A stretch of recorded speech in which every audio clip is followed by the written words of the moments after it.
We'll be kicking off the last subspecialty session, Oculoplasty. We have on the dais Dr. Senthil and Dr. Jayanto, who will be taking us through, and Gaurav will be moderating it.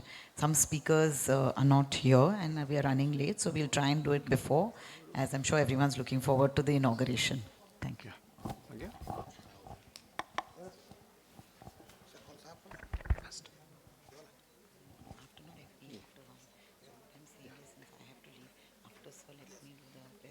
Start?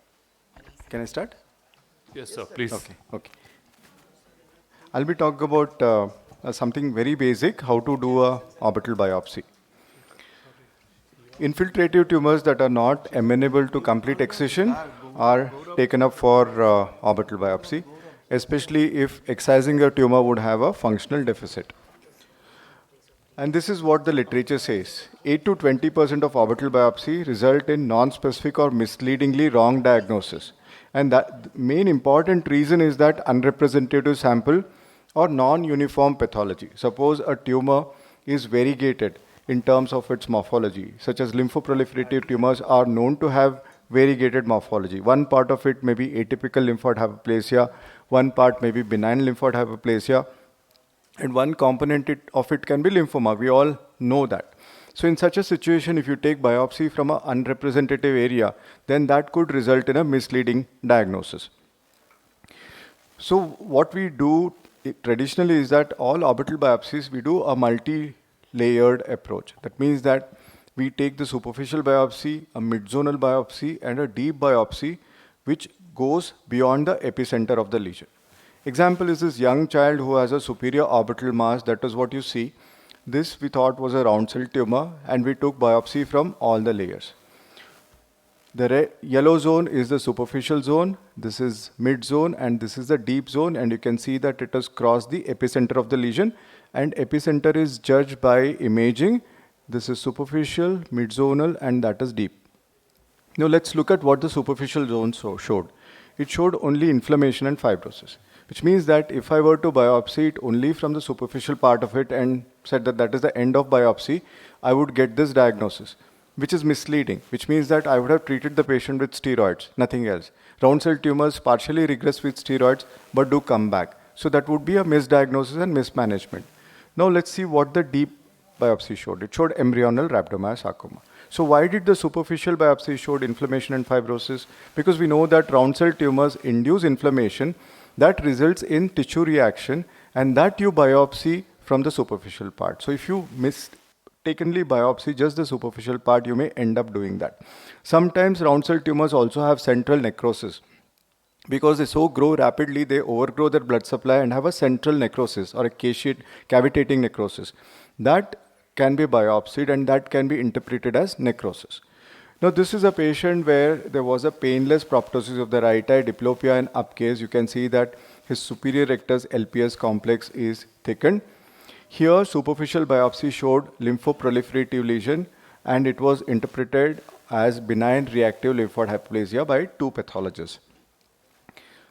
That's the kind of polyclonality we found, which is consistent with benign reactive lymphoid hyperplasia, whereas deep biopsy showed extrazonal marginal zone lymphoma, and he also had mediastinal lymphoma. So this patient, again, we could establish the diagnosis, correct diagnosis, by going for a deep biopsy.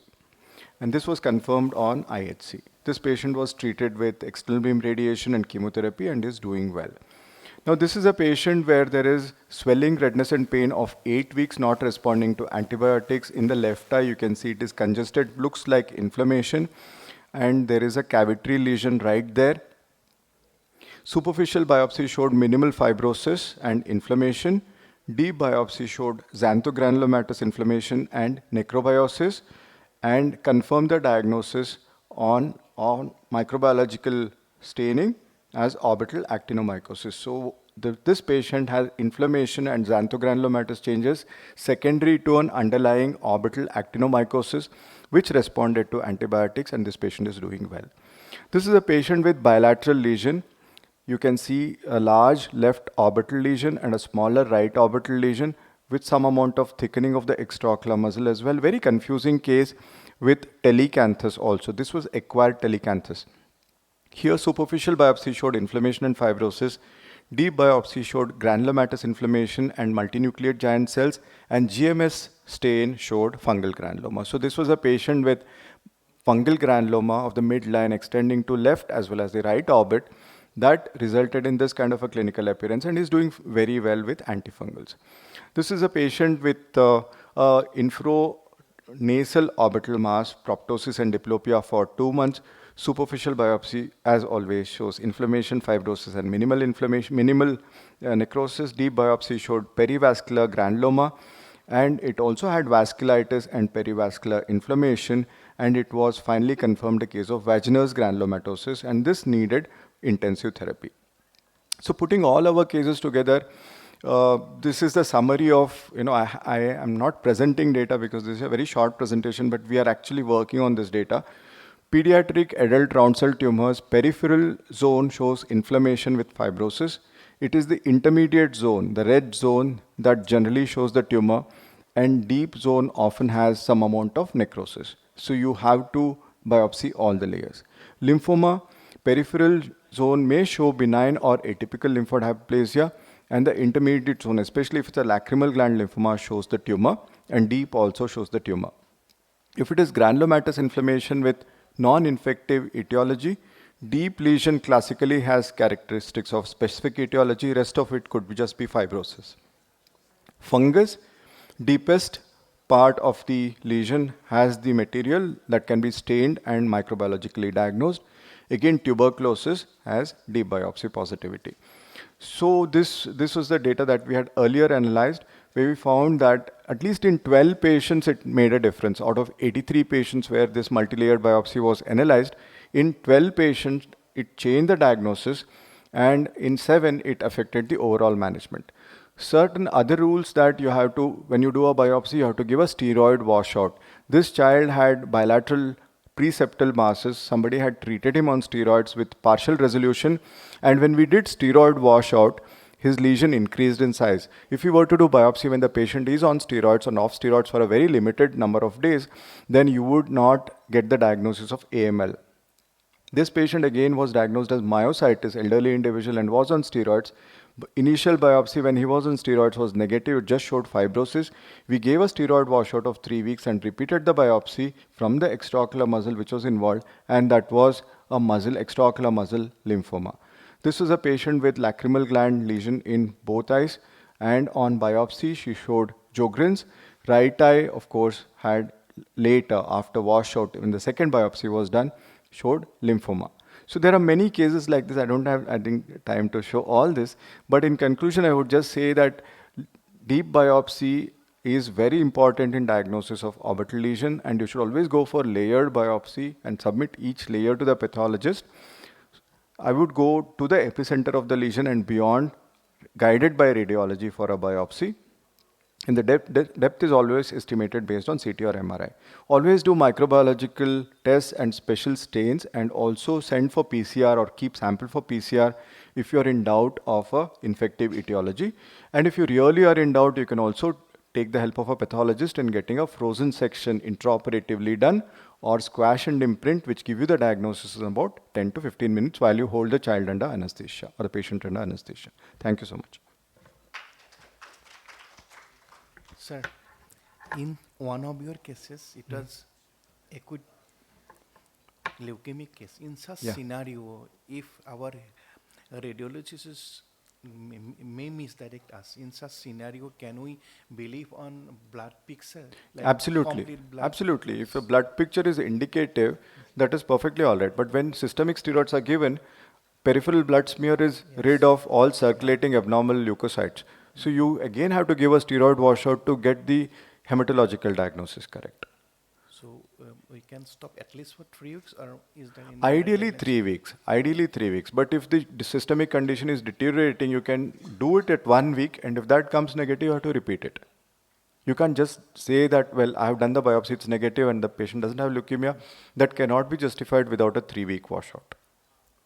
Next, one question regarding one question is a fungal mass Yes. with little bone destruction. Mm-hmm. Is there any possibilities. So our radiologists may misdirect us as a mucosal. Yeah, radiologists can miss fungal mass, especially if it is an immunocompetent patient and there is more of desmoplastic activity. It may actually look like a sclerosing variant of non-specific orbital inflammation. In fact, Devraj published a sclerosing variant of tuberculosis presenting with enophthalmos, which looked like, something like a sclerosing NSOID. But when we did special stains, it did have TB bacilli deep within the lesion, and we treated the patient on anti-tubercular therapy. So these are possibilities. It can get missed clinically and radiologically, and biopsy is the only key. The more and more biopsies are done, more and more real diagnosis will become apparent. Okay. So in such scenario, AFB staining also from our side, Right. if any suspicious And we also cases. send the samples for PCR, fresh samples for PCR, as an additional confirmation. Sometimes they may not be able to find tubercular bacilli on staining, so you can depend on PCR with clinical correlation and radiological correlation. You can depend on PCR for a positive diagnosis and treatment thereupon. As per your experience, which one better, AFB stain or PCR? I don't know this. I can't answer this question. I would leave it to the experts. Yeah. Sir, can you tell me which one should we suppose there's a bone destruction? We have some cases. In such cases, straight you can go for a stain or PCR. No, we are not proper people.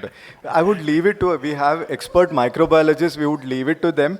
We would just tell them that we are suspecting this infection, this is the possible diagnosis, and they will do their best. They have a battery of tests. These days, microbiology is very advanced. It's not just limited to ZN stain. So they would do whatever that is possible to get us or rule out the diagnosis. Rule in or rule out is their responsibility. Problem is that we clinicians don't discuss with them.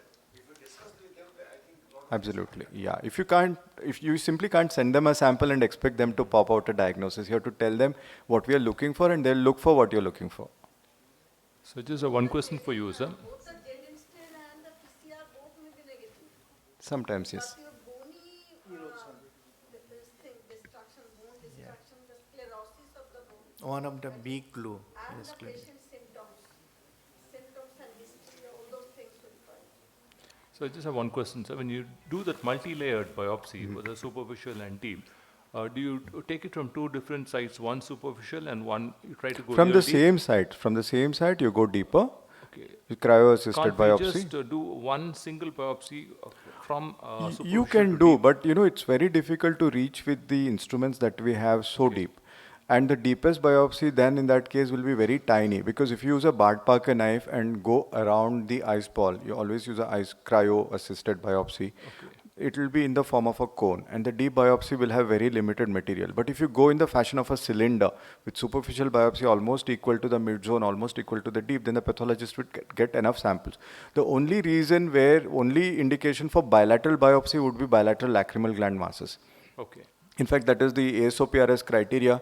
If a patient has bilateral lacrimal gland mass, then one eye could have benign reactive lymphohypoplasia and the other orbit could have lymphoma. So that's an indication for bilateral biopsy, despite having similar lesions morphologically in Sir, both. what do you mean by a cryo-assisted biopsy? Cryo-assisted biopsy is that, when you have a vascular lesion, especially when you're doing biopsy under local anesthesia, if you simply make an incision within the lesion, it will start bleeding. Exactly. And also you cannot hold the lesion with forceps because then they will have artifacts, crush artifacts. So we use a cryoprobe, 3 millimeter cryoprobe, and freeze the lesion, and around that we make the cut. Cryo actually temporarily anemizes the lesion because it causes constriction of the blood vessels. So when you cut around the ice ball, cryo is holding the lesion, so you're not holding it with forceps. And because you're cutting around the ice ball, there is minimal bleeding. Then you use the same cryoprobe to go a little deeper and a little deeper. Okay, right. Okay. Thank you, sir. Thank you very much. Sometimes the MRS helps in differentiating if it's a fungal or a neoplastic lesion. MR spectroscopy. MR, okay, fine. Next, I'll be calling Dr. Tarjani for socket reconstruction, assess and address.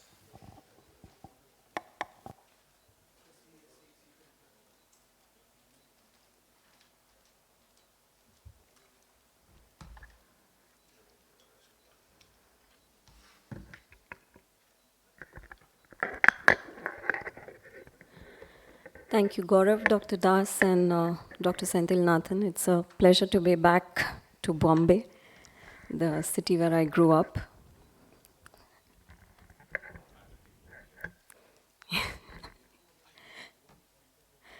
All right, thank you for that, Debraj, but I don't see it going on this. All right, yeah.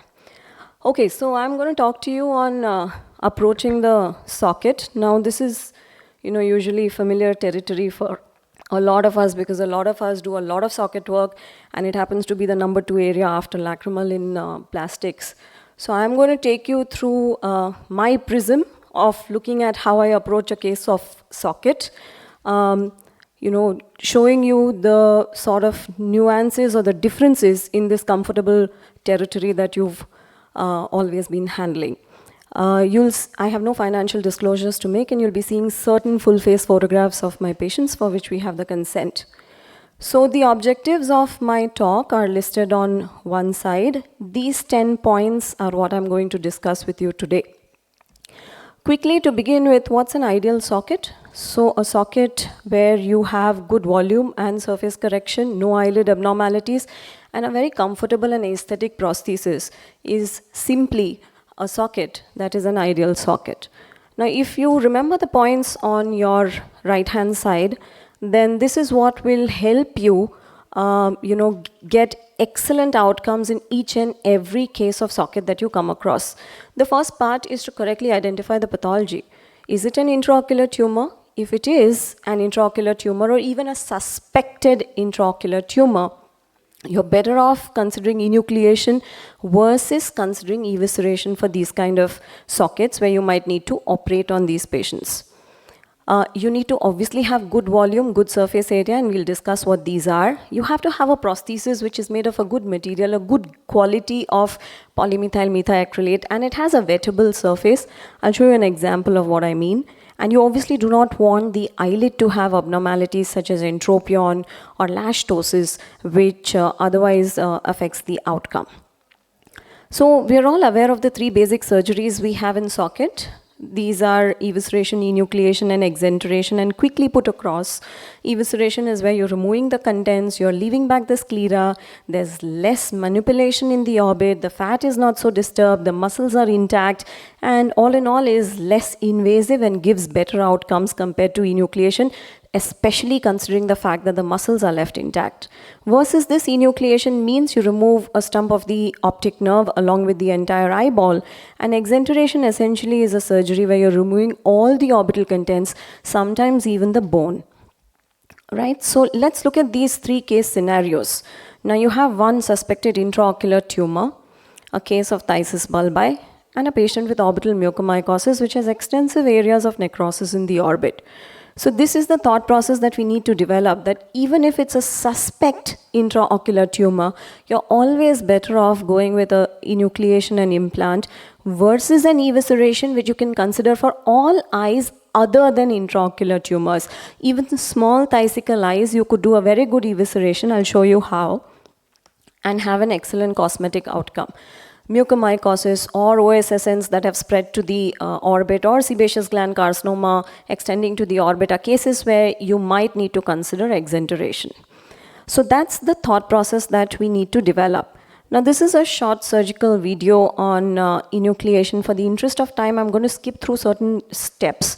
So you go ahead with your standard peritomy, which is 360 degrees, and then you separate the tenons, you dissect the tenons in the anterior as well as the posterior quadrants. Once you have dissected the tenons, you go ahead and start isolating your muscles. So this is the inferior rectus which is being tagged. The first suture is very close to the incision and helps as a traction suture.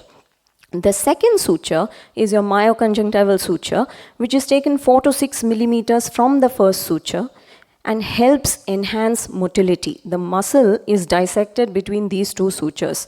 So this is the point that I want all of you to remember. So you do this exact same step for all the 4 recti muscles. The obliques are just severed off because they don't have much role in motility in an anophthalmic socket. So this myoconjunctival suture is essentially taken with a 6-0 vicryl. And at the end of the surgery, once you've placed your implant inside, what you actually do is you suture these myoconjunctival sutures into the fornix.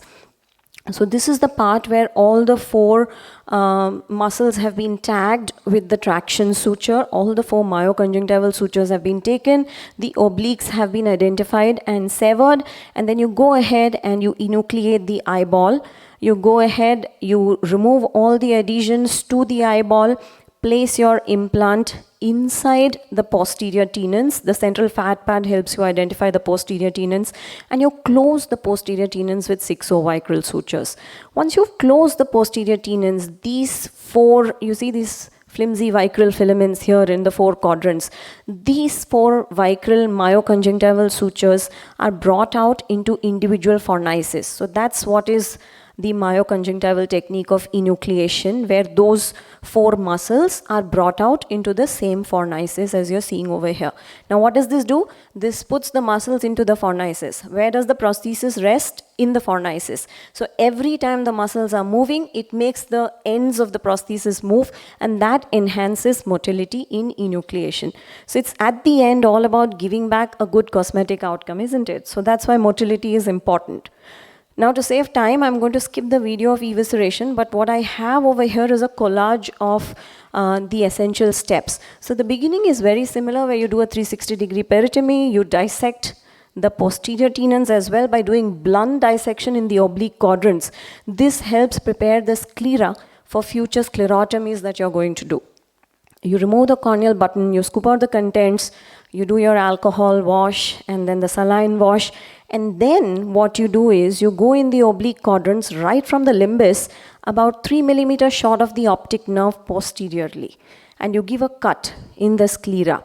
You can give as many as you like. Usually people tend to have 2 to 4 petals which are made. And what is a petal? Once you've gone posteriorly, you actually give a curvilinear cut around the optic nerve about 3 millimeters anterior to the optic nerve. So what happens? You've created these petals or flaps of sclera. And why is it a flap? Because every petal or flap is anchored by the respective extraocular muscle. And you've now dissected the optic nerve off, which is free to fall into the orbit. And these flaps are free to move over an implant, which gives you a tension-free closure, which allows you to put a much larger implant than what you would otherwise have done without creating these petals. So that's what you're seeing over here. We've placed a 20 millimeter PMMA implant, and then these petals are sort of closed over each other, and then your anterior posterior tenons closed, and conformer and tarsorrhaphy, and the routine steps. So why is this important? This is important because your implant has to give you 70% of the volume that is lost by eye removal. And for Asian Indian eyes, that would mean that for an average eye, which is 23 millimeters, if 70% has to be replaced, you need at least a 20 millimeter implant, and you cannot put that size of an implant in an evisceration without creating these kind of flaps. So this is the most important thing as far as ideal volume replacement is concerned. Now these are those small pearls where how do you assess what sort of volume replacement is there? So look for what is known as superior sulcus deformity. These are all patients who have a left prosthetic eye. If you notice closely, the sulcus in the first patient is symmetric on both the sides. This means there is no sulcus deformity and there's very good volume that has been given by the implant in this particular patient. This is a barely perceptible medial deformity. This is a definite medial deformity, medial plus central, medial, central, and lateral deformity. So these are enhancing grades of sulcus deformity, which tells you that this particular gentleman at the right end has the smallest implant that has been placed in the socket, and he has suboptimal volume augmentation. So identify sulcus deformity and take it as a surrogate marker for volume loss in that particular socket. A second way of assessing volume loss is by looking at enophthalmos with prosthesis. If that is present, then you definitely have a smaller sized implant. And this is just a small animation to show you that these petals, once disinserted from the optic nerve, allow you to place as large an implant as you want and have a tension-free closure. All right, so. Oh, because it's 6 o'clock, all right. So I am just going to continue my vocal presentation without any slides. So this is as far as volume.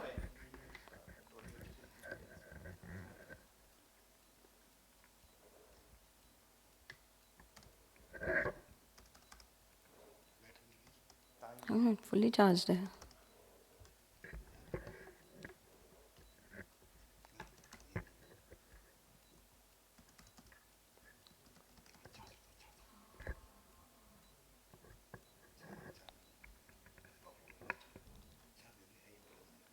But it is fully charged. There's no problem with the charge. Okay, so the other part as far as sockets is concerned is the surface. So how do you identify whether a patient has surface loss or not? Essentially, you look at whether the fornices are adequate or not. If the fornices are adequate, then you obviously do not have any surface loss. However, if you're not able to assess the fornices very well because you need some training to understand whether this is a shallow fornix or not, you have certain other surrogate markers for surface loss as well. So like for volume loss, you look at superior sulcus deformity and enophthalmos with prosthesis. For surface loss, try and look for entropion of the eyelids because that is one sign that the surface area is suboptimal. Try and look for any lagophthalmos when the patient is closing the eyes because that is another sign that the volume is suboptimal. The surface area is suboptimal. What is this?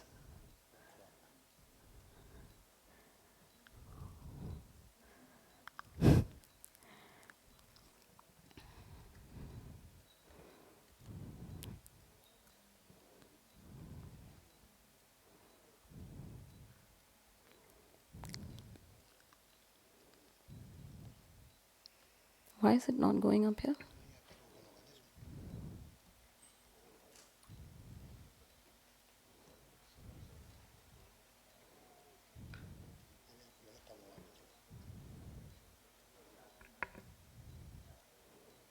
This is really weird.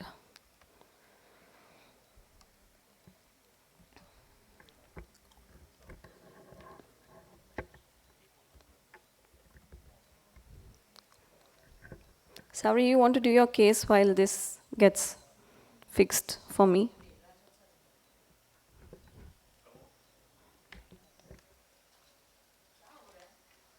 It's not opening up here and it's not getting connected there. Anyways, let Debraj go ahead. Let's see. Yeah, it was suddenly just went off.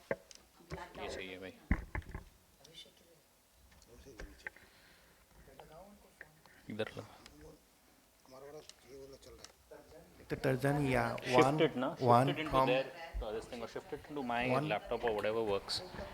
Can you just share of your few चल तो मेरा भी experience नहीं how रहा to है avoid? There's a one big issues with that all surgeries, epiphysis and enucleation post-op edema. Postoperative edema is one of the big issues really. It's a very, very issues for patient, issues for the doctors, issues for the attendant. So any other tips you want to share? Can I do it after Debraj's presentation? By then this will also start.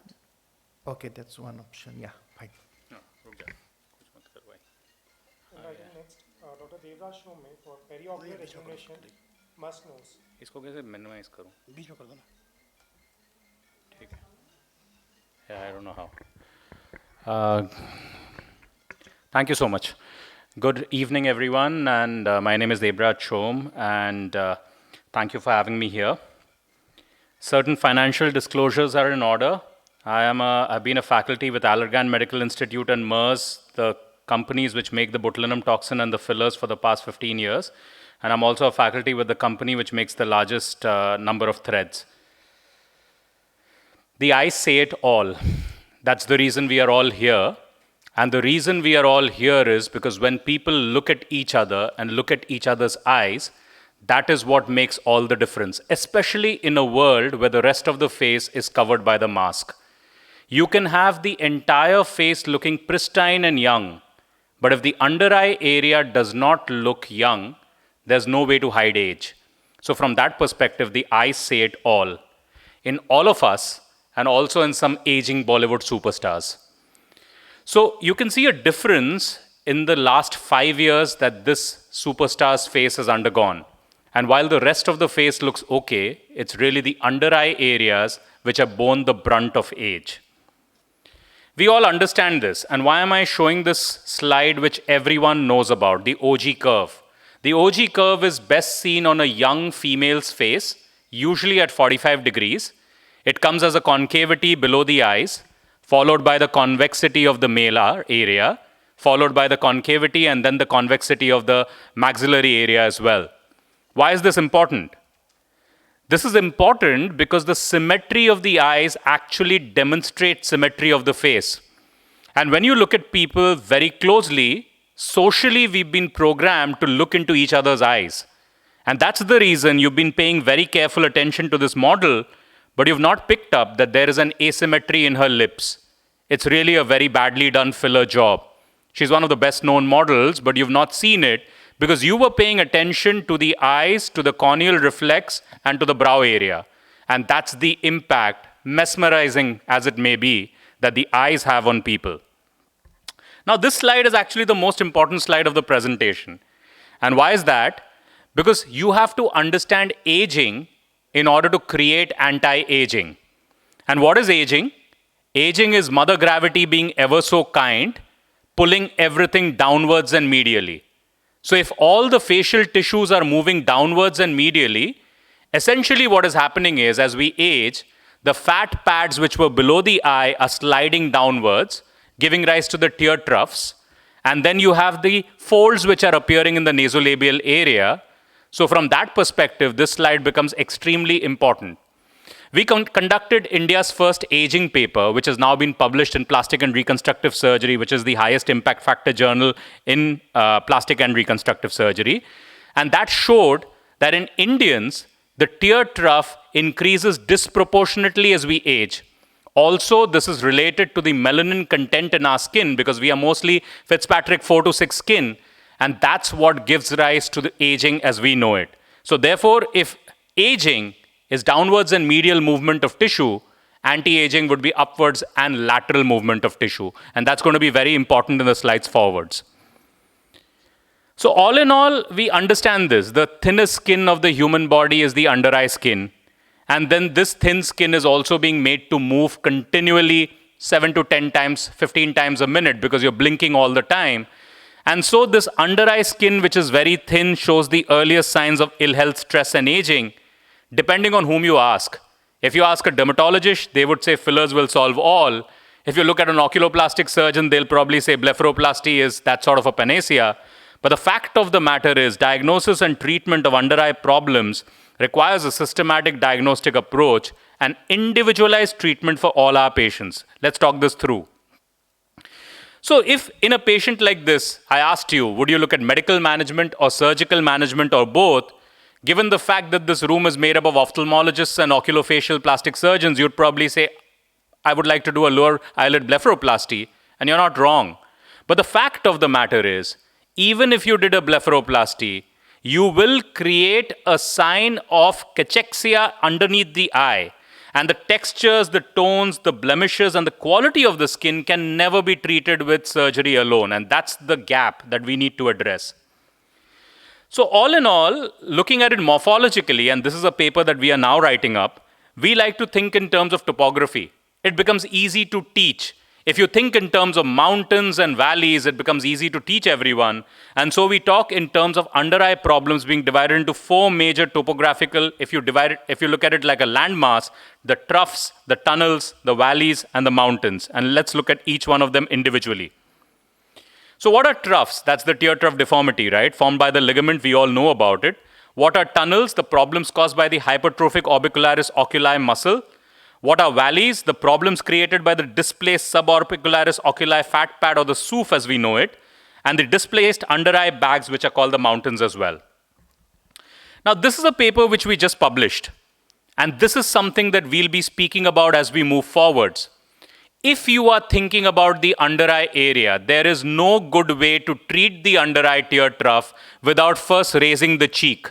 If you can take this as your take-home message going home from here, I will have accomplished what I wanted to do in this presentation. Because the cheek is coming down and the descent of the midface is responsible for the development of the tear trough, Please do not just go and stick a needle in the under eye area and try and fill it up. That's what leads to people looking artificial or looking as they didn't look in their youth. What we first need to do is pull the cheek up and do it for yourself. The moment you pull your cheeks up in this manner, you see your under eye looking better already. And that's a paper that we published using a high G' filler. Because usually when you're looking at under eye fillers, you're looking at low G' fillers. But what is the low G' filler? A low G' filler is a filler which is like water. But when you put in water in the under eye area, it lasts less. 6 to 9 months is what you get, and it looks artificial as well. So using a high G' filler would paradoxically cause the filler to last much longer. You'd have less bruising because you're not going into the medial part, and therefore this works better. This is something that we call the G-point lift. So this is this paper which talks about the types of tear troughs that we have, but especially if you look at grade 2 and grade 3, you can see that the hollowness is all over. It's periocular and it's all over, and therefore you need to address the hollowness all over as well. And again, if you're using a low G' filler like a Juvederm Volbella, you'd need 2 syringes per under eye area. Tell me which patient can afford that. So as a result of which, using the high G' filler becomes important. And how do we use the high G' filler? As in here, which is use the zygomatic injections, use the lateral maxillary injections, use the injections on the periocular rim laterally and inferiorly in order to raise the eye and raise the canthus as well. This is a technique called myomodulation. And what myomodulation means is that when you get the filler in underneath the orbicularis oculi, the orbicularis oculi actually tightens up like a hammock, leading to the medial side looking far better. So paradoxically, while you're injecting the fillers laterally, because it's a high G' filler and is raising the orbicularis oculi, you're actually ending up making the medial part look better. Therefore, the bruising, etc. is much lesser, the filler lasts longer, people look much more natural and look like they haven't aged at all, as opposed to looking like caricatures of themselves. Now let's look at a few patients. Now that's a really young patient, 28-year-old, model director. She wants to look young. Now this is like a grade 1, right? In this particular patient, you'd be well served in just going ahead and putting the fillers in. It's a low G' filler. It's a simple in, simple out, half a syringe of a lower G' filler on either side. 15 minutes, patient looks like this. This photograph is not taken 15 minutes after. Photograph is taken next week. But you can see how the lid cheek junction has narrowed, how the eyes look much more natural, and you can see clearly how she looks much more happier, if you will, and rejuvenated if you must. Then there will be patients who will come in with eyes like this, but here you can see the periocular hollowness is beginning to set in. And in patients like this, we would actually use a high, please, I would request photographs not to be taken. We would like these patients to be treated with a high G' filler, as I demonstrated in the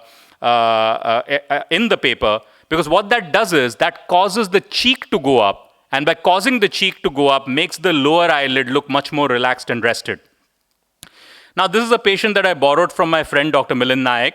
Not every patient will have hypertrophic orbicularis oculi which are this marked, but then there will be patients who when they smile their eyes can't be seen at all.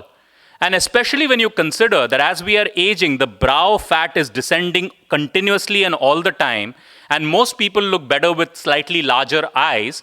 Therefore, using the botulinum toxin, which is injected in this manner in the hypertrophic orbicularis oculi, and we don't necessarily do it like this, we do 2 points which are below the medial and the lateral limbus, and causing the eyes to open up when the patient smiles makes them look much better.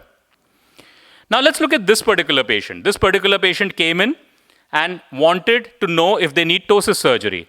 This patient had been diagnosed by various surgeons that they had seen all across the country, and they wanted to have a ptosis surgery in order to make both palpebrae look similar, palpebral apertures look similar. But if you look carefully, the problem is not in the upper eyelid. MRD1 is the same in both eyes. It's actually the lower eyelid, and the lower eyelid has an inferior scleral show. And that inferior scleral show, when she smiles, makes her left eye look much smaller than the right eye. Now you start to understand why this is a problem for her. Because when she's smiling under a high definition camera, as she usually does, this makes her left eye look almost 20 to 30% smaller. But should we do ptosis surgery in this? Of course not, because the upper eyelid is where it should be. So therefore, what did we do? We went ahead and actually put in a little bit of Botox. So the hypertrophic orbicularis oculi is treated in the manner we discussed earlier. Put in a little bit of a lower G' filler in the tear trough. And once you've done that, that's what the patient becomes. And after they smile, now they look much more symmetrical. So essentially, the patient does not have the eyes becoming smaller when they are smiling. Now, some patients will come in. This is a 32-year-old lady. She comes in with an eyelid bag. But the eyelid bag is very asymmetrical. It's more on one side than on the other side. Can you do a blepharoplasty? Oh, sure, you could do a blepharoplasty at age 18. But the question is, do you want to do a blepharoplasty? Is she ready for the risks, the downtime of a blepharoplasty? And so if the answer is no, then just putting in a high G' filler in the manner that I showed earlier would cause her to have these sort of results. And this is immediately post the injection. You can actually see the injection marks at this moment in time, which could actually camouflage the mountain. So your question to your patient should always be, should I remove the mountain via surgery, or should I camouflage the mountain by putting filler beneath so that the mountain cannot be seen? And both are acceptable alternatives depending on what the patient wants. That's the patient 7 days later. Now, obviously, if G-point lift is what is required, there's a way of lifting the cheek which doesn't necessarily have to rely on fillers. For people who are in their 60s or 50s, just using filler takes a lot of filler in order to raise the cheeks. So using the thread lift becomes an important way to do this. Now, let me demonstrate what a thread lift looks like. But in essence, a thread lift is a non-surgical procedure which is done under prilocaine and under lignocaine. This is a cork thread which is being done. It's like the stem of a rose, which has thorns all the way around. And these are being put in under local anesthesia and then being cropped close to the skin. They will engage the fat pads and cause the cheek to go up. Similar sort of process for the G lifting, which in turn makes the under eye look far better. Now, if you're doing periocular rejuvenation, lasers are critically important. So as an oculofacial plastic surgeon, either you need to have a dermatology in your practice or you need to collaborate with a dermatologist. Because trust me, if you're not dealing with lasers, you're never going to be able to treat the tear troughs as well as combined treatment will. And the two workhorse lasers that we use are the fractional CO2 laser and the Q-switched Nd:YAG laser. The fractional CO2 being for the fine lines and wrinkles and rejuvenation and collagen production, and the Q-switched Nd:YAG laser being the pigment laser for the dark pigmentation of the Indian skin, which we see typically in Fitzpatrick 4 to 6 skins. Now, these are some of the patients with combined therapy, and you can see how the under eye looks far better after combined treatment. And you can also see in cases which have small eyelid fat bags, you can actually tighten the skin just by doing carbon dioxide laser. So if you did carbon dioxide laser, you can actually tighten the skin, making the entire periocular eye area look far more rejuvenated. And this can be then addressed without surgery as well. These are some other patients. And in the photograph on your bottom left, you see that it's post the CO2 laser. You can see the grid of the CO2 laser and the combination of the toxin, fillers, and laser resurfacing and the changes that this can cause, especially for the crepey skin, which otherwise becomes very difficult to treat. Also, surgical results can look far better with the laser. So for instance, in a patient like this in whom we performed a mid-face lift, we performed a blepharoplasty, we performed a brow pexy, you can actually give a couple of sessions of laser, even one, and then the scars look much better, they merge better into the surrounding skin, and therefore give far better results. That's another patient of the same. That's again a patient post-blepharoplasty, but sometimes these crepey skins and especially the malar mounds or the festoons do not disappear just like that. So using the laser becomes an important tool in order to increase the collagen production in that area and therefore make the periocular skin look far better. Scars is something that we deal with regularly in the periocular area.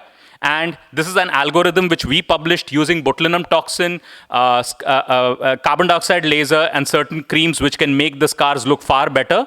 And you can take the patients from there to there to there, where the scar almost becomes imperceptible over a period of time, but after multiple types of treatments, obviously. Sometimes people post-ptosis surgery will develop some sort of pigmentation. And going ahead and using the laser can remove that pigmentation as well. So even more reasons why the laser should be available. So carbon dioxide laser is something that we do very regularly. And carbon dioxide laser can actually make your skin results look far better. So all in all, beautiful eyes is equal to a beautiful face. And the under eye area can show the first signs of aging. And obviously, because people in this room came from an ophthalmology background and moved into oculofacial plastic surgery, it gives you a disproportionate advantage to treat this particular area, especially in a world where the mask covers the rest of the face.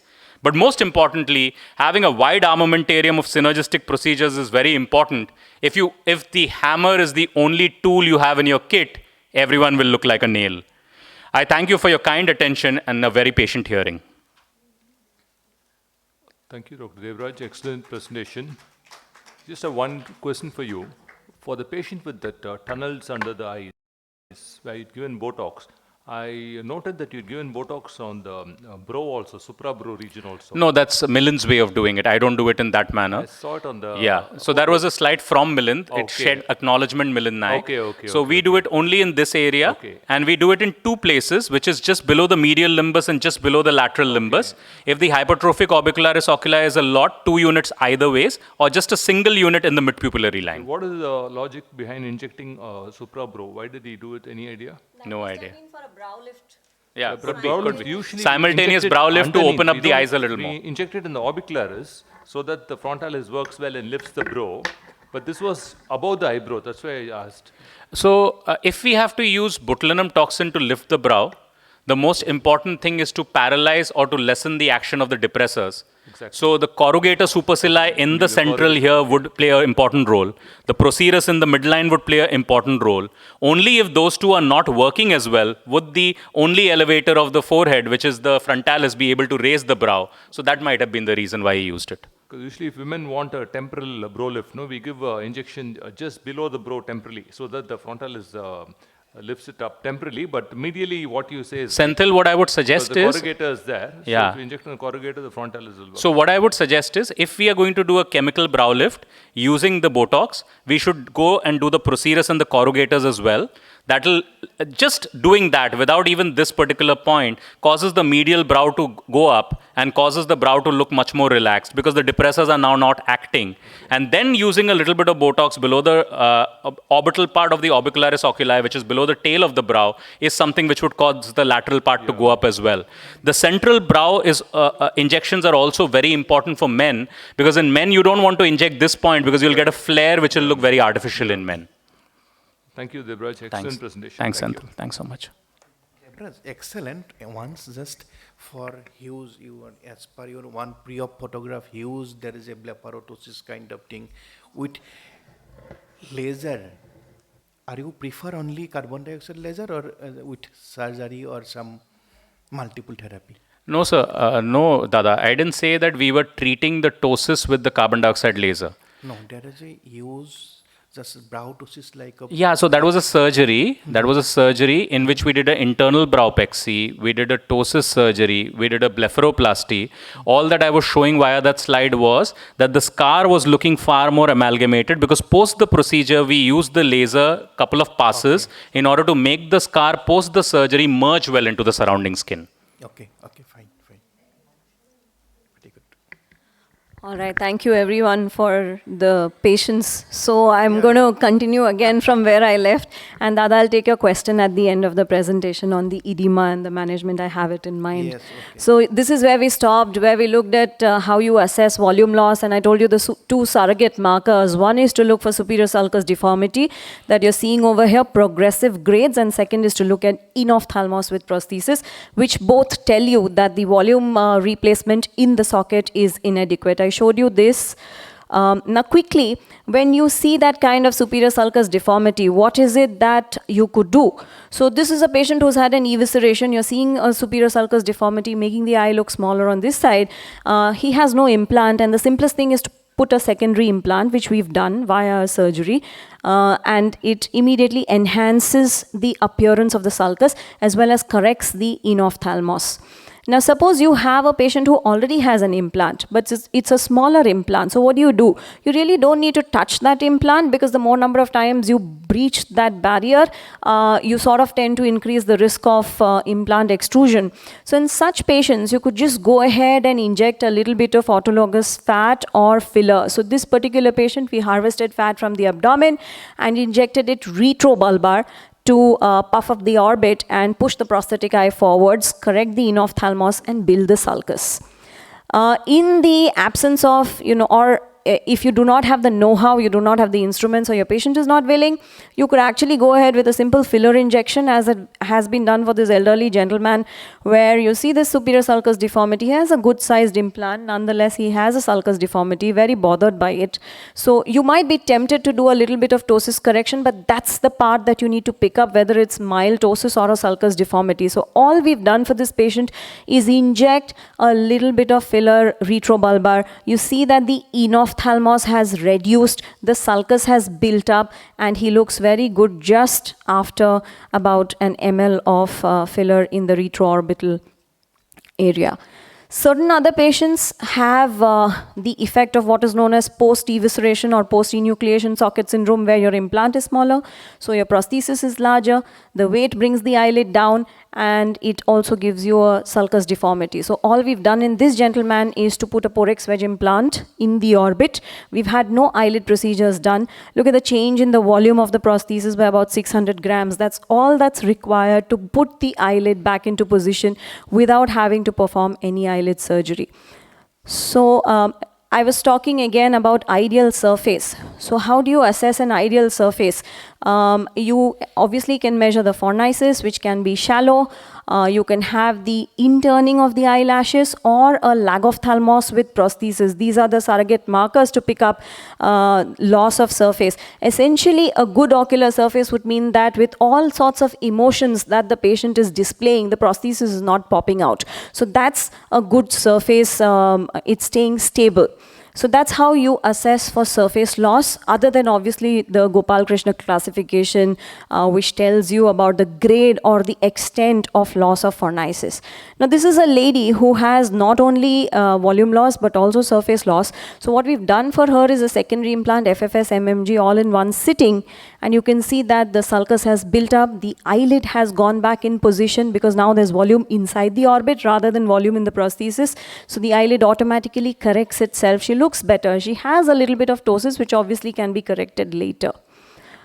Again, another example of a patient whose eyelid looks extremely retracted, lower eyelid, the upper sulcus is deep, and he has a volume loss. Again, we've built up the volume as well as the surface by a secondary implant, FFS, MMG, all in one sitting, reduced the weight of the prosthesis and brought the eyelid as well as the prosthesis to match the other eye to a considerable extent. So I told you that entropion is one way of assessing surface loss, because that itself means that there isn't enough surface in the palpebral conjunctiva. And these are the patients where you can actually go ahead and perform hard palate mucosal grafts, which enhance the surface area of the posterior lamella of the eyelid. So you harvest it from one side of the palate, the midline raphe, and you sort of make a incision in the tarsus and incorporate the hard palate graft as an additional surface area. The area in the mouth heals in about 2 to 3 weeks time, and this is the sort of outcome that you can get, where not only the lashes come back into position, but the entropion also gets corrected. Quickly, a little bit about, socket is never complete without having the best kind of ocularist give you the best kind of prosthesis. So you have a lot of advances where you can make a digital iris. What's a digital iris? You can actually take a high resolution photograph of the patient's normal eye. You can make it life size, and there is a particular quality of paper onto which you can actually print the iris, remove the reflex of the flash by photoshopping it, and incorporate this exact photograph into the prosthesis. That's a digital iris, and that's as real as one can get as far as the prosthesis is concerned. The second thing which we tend to ignore is that prostheses are made of PMMA, and when you have PMMA, it's traditionally known to be hydrophobic. So when you have something that's hydrophobic, the tear surface or the tear film does not spread well over the surface, and it can give a dull appearance to the prosthesis. And there are several patients who will tell you that, okay, I don't have that shine in my eye like my contralateral eye. So what can you do? You can use a simple instrument or equipment that is used by our cornea colleagues to make the scleral lenses that increases the hydrophilicity of PMMA. It's known as a plasma treatment. So you just dump your prosthesis into the machine, it comes out in 5 minutes, its surface has already become more hydrophilic, and hence the tear film sort of wets the ocular surface much better and gives that shiny appearance to the prosthesis, which otherwise patients tend to complain of. Lastly, you will have patients who will develop ptosis. This is, very underestimated and not addressed well in socket practice. Nearly 50% of patients also have ptosis, along with having socket issues. And these are the patients you'll need to correct via a ptosis surgery. So essentially what you need to do is to address the volume first. So this is a patient that demonstrates it all. So you have a sulcus deformity, lower eyelid is retracted downwards. We've built up the volume by performing an evisceration and implant. After the volume, and if the surface is good, go ahead and correct the eyelid. So we've corrected the ptosis here, as you see. And he also has a little bit of filler injected into the brow to make him look symmetrical. So I'm going to skip the complications part because we are running out of time, but essentially just go to the part of managing or approaching a socket. So in my opinion, the first thing is to look for volume and surface loss. If those are present, then correct them either together or in subsequent surgeries. Then assess the prosthesis, its quality, and eventually look at the eyelids and whatever you might need to do for the eyelids. If you follow this nomogram, you're less likely to be in trouble. So that's the last part of my presentation. I was asked a question by Dr. Das on what do you do for post-operative inflammation, because a lot of patients who you've had socket surgery done for complain of pain and inflammation post-operatively. That's very correct, especially in eviscerations when you're doing these sclerotomies. Sclerotomies produce an enormous amount of inflammation, and it's probably the most painful ocular surgery. So in my practice, I inject retrobulbar ropivacaine, which is a relatively long-lasting painkiller in the at the end of the surgery, just as a retrobulbar injection. I'm very careful when I'm using alcohol for cleaning the scleral cavity because it again is corrosive and produces inflammation. And I'm also very careful about the amount of bleeding that happens during the surgery, because all of these result in post-operative inflammation and add to the edema as well. So these are the three things that I do. In our country, we do not have the benefit of having the long-acting bupivacaine, which is Exparel, which is available in a lot of countries abroad and gives you pain relief for 72 hours.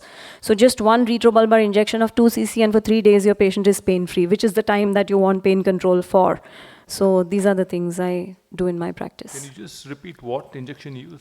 Ropivacaine is more cardioprotective than lignocaine and more long-lasting than bupivacaine. Actually, I have one more question for you. When you want to enhance volume, you're injecting either fat or fillers. How long does it last? So I tend to go with the more cohesive fillers rather than the dispersive fillers. Typically in the socket, it would last you about a year. Okay. So do you explain that to the patient that it's going to be a temporary solution? Do you keep injecting them frequently, or yes, do you have any other permanent solution for that? Fat definitely lasts longer than filler. So, because you overcorrect, right? And fat is supposed to be pluripotent. There are stem cells which are derived from abdominal fat. So, fat tends to have longer lasting results. Fillers, I do sort of educate them that, this is not a one-stop fix and you'll have to keep coming back again. Again, there are permanent fillers not available in India, which probably can solve our problem. Thank you. Thank you so much. And Thank just you. last question to Are you prefer 2-petal or 4-petal? So in my hands, both work equally well. I like to reduce the amount of surgical dissection as much as possible. So in my hands, 2 petals works just as well as a 4-petal would.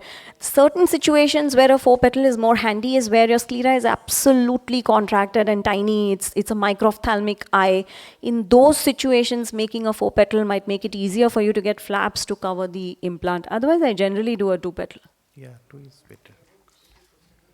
Thank you so much. Thank you, Dr. Tajni. Next, I'll be inviting Dr. Savri for the cases.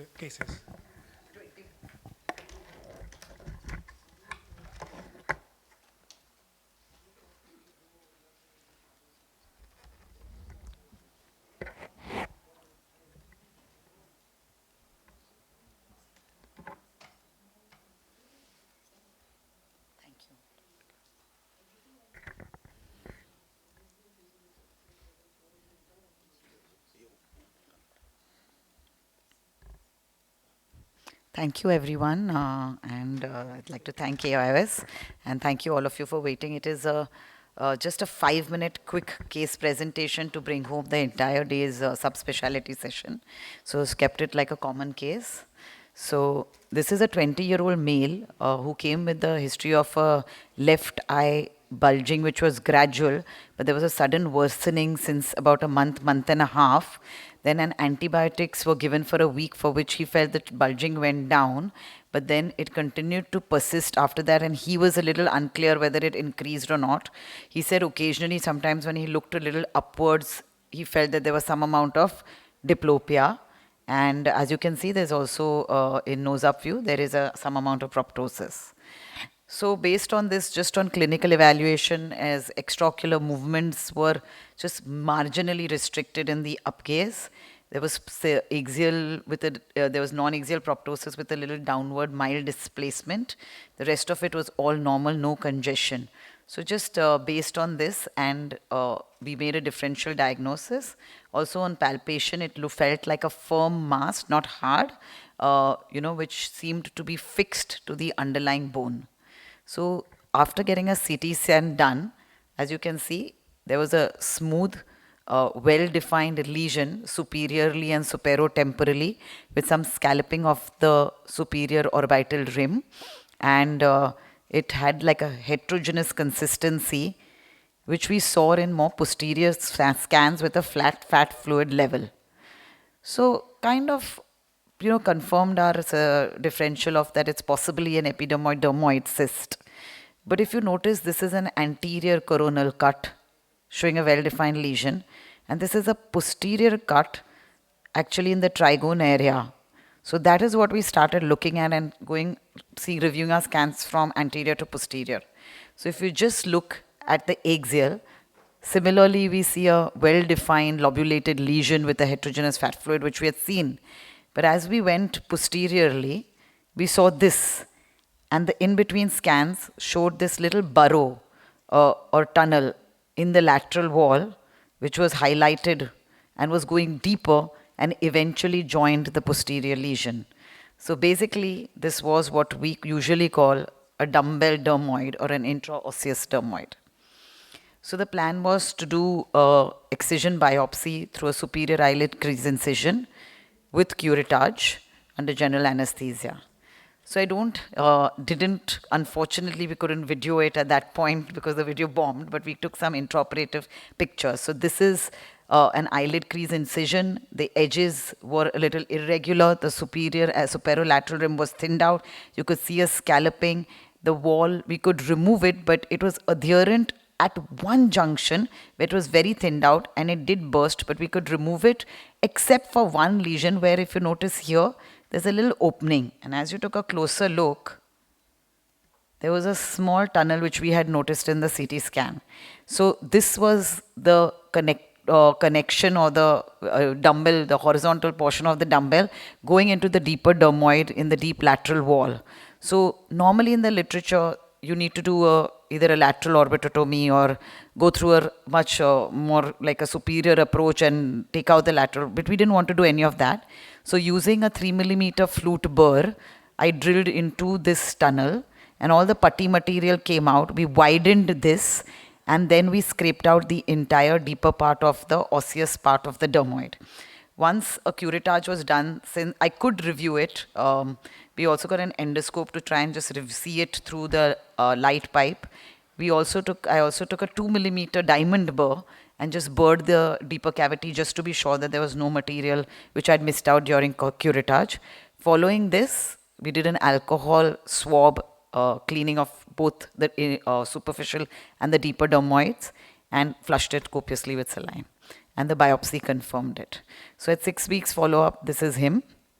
And at 11 months follow-up, this is him with the CT scan showing still some amount of sort of scar fibrosis tissue here. But in the bony windows, we could see that in the deeper point, there was some amount of remodeling happening.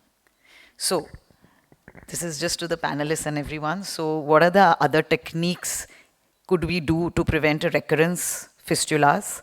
Would sclerosing therapy work for agents such as this? So just, this is the case. So if anyone has any experience besides curettage, so it's just that intraosseous dermoid, what we're coming to is that you have to not miss it. If you had only removed the superficial, we would have ended up having a, sort of constant, like a fistula would have formed and the patient would have come back. But in the literature, besides curettage, there's radioablation.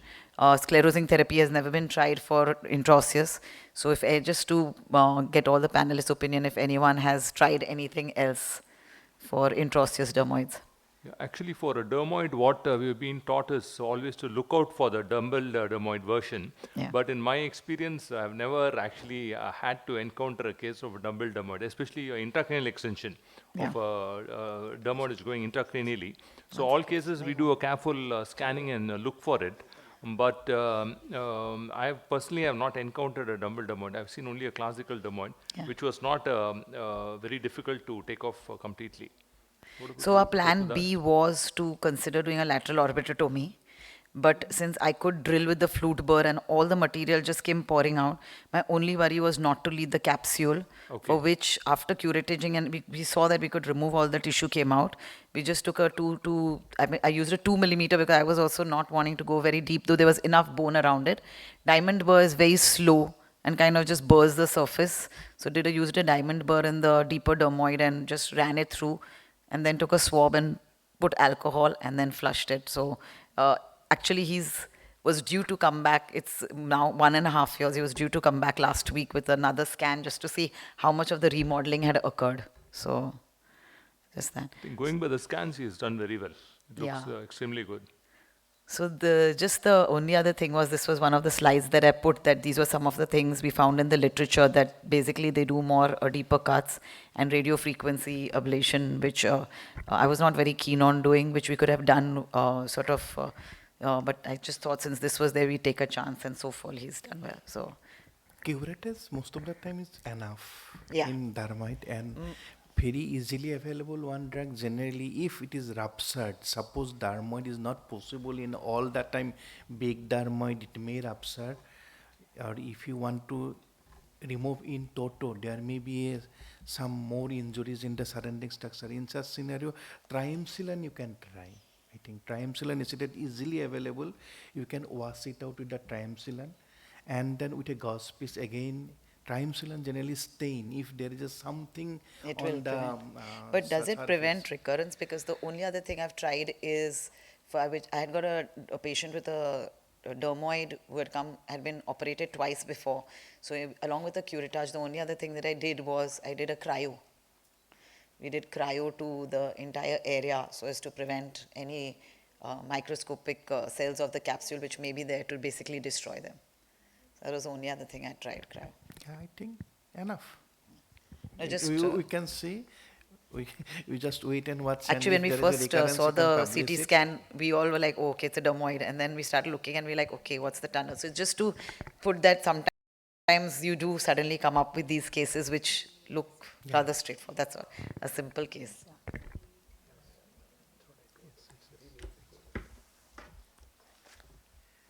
We'll be closing the session. Thank you everyone for the attention. Thank you all the speaker, and thank you all chairperson. And at the end, everyone attending is one of the record, I think. And thanks to Pyros for a very hard work. And all this program, Oculoplasty Pyros is the not man, woman behind us. So, so this is everyone. We are very, very She's done a successful. excellent yes. job coordinating There are with so many everybody. people Thank you, at Dr. the end Pyros. 7 p.m. Okay. Thank you for staying